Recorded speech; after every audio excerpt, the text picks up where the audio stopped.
Yo, what's up guys, welcome back to Best in Tech YouTube channel. Sama gue Malvin. Dan di video ini guys, kita akan membahas Samsung Galaxy S20 FE.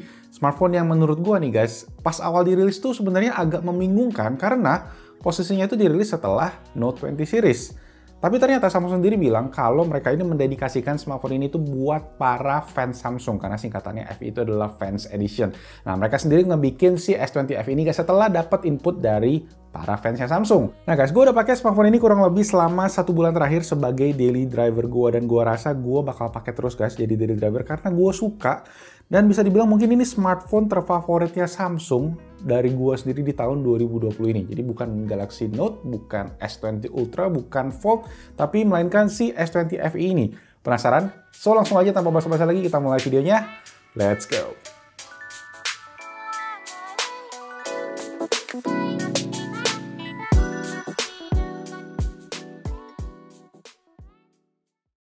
Alright, first of all langsung aja kita cek untuk specs lengkap dari smartphone ini. Nah, Samsung Galaxy S20 FE ini menggunakan chipset Exynos 990 prosesor, RAM-nya 8GB, 128 yang gua tes, ada juga yang versi 8256GB. Layarnya menggunakan Super AMOLED 6,5 inci Full HD Plus dengan 120Hz refresh rate, baterainya 4500 mAh dengan fast charging 25W.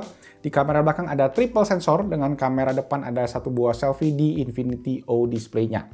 Nah, fitur-fitur dari kakak-kakaknya juga dibawa guys semua ke Fan Edition ini, mulai dari ada wireless charging, reverse wireless charging, NFC, stereo speakers, IP68, water resistant.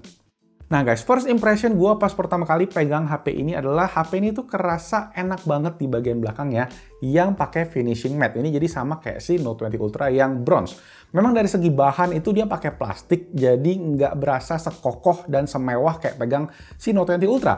Tapi gue tuh suka banget sama finishing matte ini, jadi gue nggak gitu peduli sih dia pakai kaca atau pakai plastik. Plus dia juga jadi lebih enteng guys. Nah, gue udah pakai smartphone ini tuh tanpa case selama sebulan terakhir, jadi dari awal gue pakai nggak pakai case guys. Dan sampai sekarang nggak ada lecet yang signifikan gimana, cuma memang ada sedikit fingerprint. Tapi menurut gue sih ini permukaan matte-nya oke banget buat mencegah fingerprint. Andai aja Note 20 Ultra itu juga semua pakai putih ya, mungkin gue bakal pilih yang Note 20 Ultra putih yang belakangnya matte, tapi sayangnya enggak.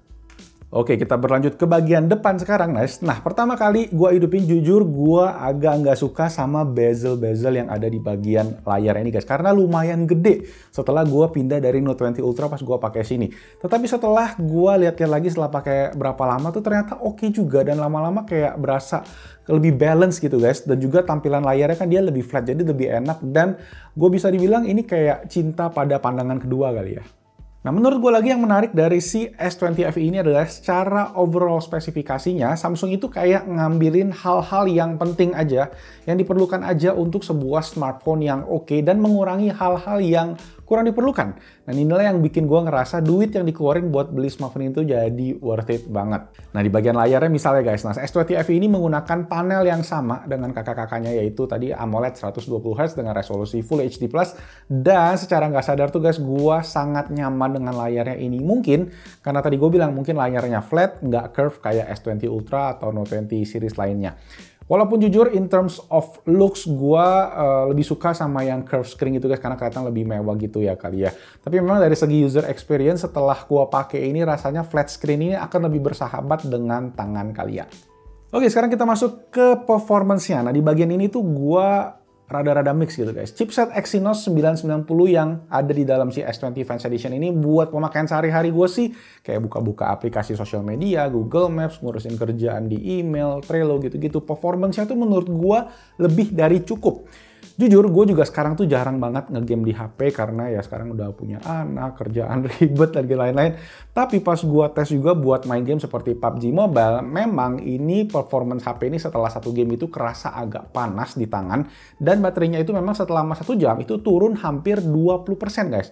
1 jam gaming, jadi kalian bisa kurang lebih 5 jam sampai baterainya habis. Kemudian performance baterainya juga menurut gue jadinya rada ngepas gitu guys. Kalau gue pakai sehari-hari itu gue bisa dapat screen on time maksimal 4 jam lebih sedikit dengan pemakaian gue yang medium tadi guys, yang gue nggak gitu ngegame.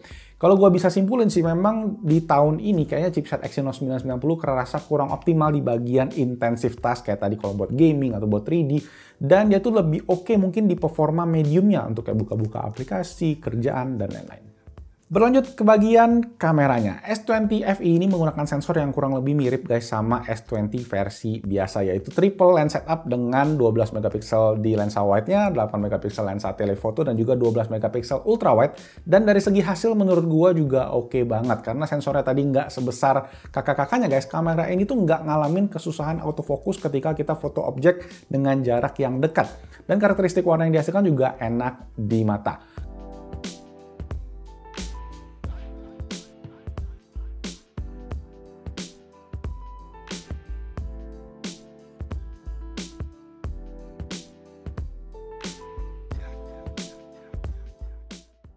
Oke, so ini dia guys untuk kualitas kamera dari Samsung Galaxy S20 FE di sektor video. Gua menggunakan resolusi yang 4K 30 fps, maksimumnya bisa sampai 60 fps sebenarnya. Cuma kayak nanti nggak bisa ganti lensa kayak gini. Gua bisa pindah ke ultra wide, bisa pindah ke tele juga. Jadi ya lumayan praktis sih kalau kita pakai di 4K 30. Dan kalian bisa lihat juga kualitasnya oke banget, stabil banget, warnanya juga bagus, khasnya Samsung, dan kalian bisa lihat autofocusnya juga nih cepat banget. Oke, untuk kamera depan juga guys kita bisa pakai resolusi hingga 4K 60 fps, jadi wah banget. Dan skin tone as you guys can see bagus, kestabilan juga oke, dan so far gue happy sih. Bisa sampai 4K itu enak banget buat kalian ngerekam-rekam kayak vlog gitu-gitu, dan kameranya juga nggak terlalu nge-crop, jadi kalian bisa dapat pandangan yang cukup luas nih dari kamera depannya Samsung Galaxy S20 FE. Sip.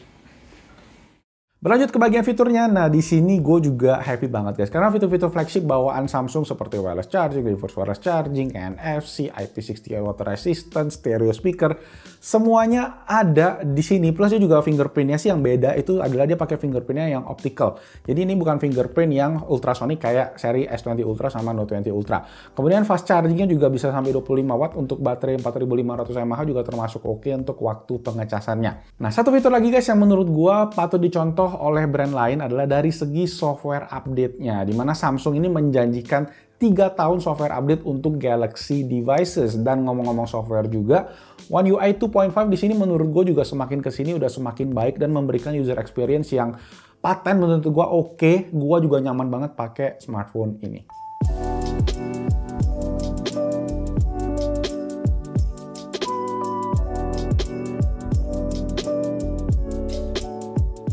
So guys, itu tadi kalau gue bisa simpulin sih menurut gue Samsung Galaxy S20 FE ini adalah device yang sangat balance in terms of price to performance yang ditawarkan oleh Samsung. Dan gue pun juga sangat nyaman bisa dibilang menggunakan smartphone ini selama sebulan terakhir, dan gue nggak berencana untuk ganti atau balik ke smartphone gue yang lama. Samsung Galaxy S20 FE ini akan sangat cocok juga buat kalian yang pengen performance maksimal dari smartphone Samsung dengan harga yang lebih affordable. Nah, S20 Fan Edition ini dijual dalam dua varian harga guys, yaitu 128GB itu harga resminya 9,99 juta rupiah, dan juga 256GB itu 10,99 juta rupiah. Nah setelah sebulan ini sih harganya juga udah mulai agak turun di online e-commerce gitu, jadi kalian bisa cek aja nanti link di kolom deskripsi untuk harga terbaru dan juga yang paling murah. Overall sih menurut gua value yang diberikan oleh Samsung di smartphone ini sangat oke, dan untuk urusan price to performance smartphone ini bisa dibilang smartphone Samsung paling gua favoritin di tahun 2020.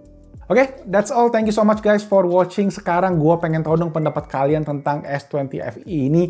Apakah dari segi harga oke? Apakah karena build quality-nya tadi pakai plastik itu menjadi concern buat kalian?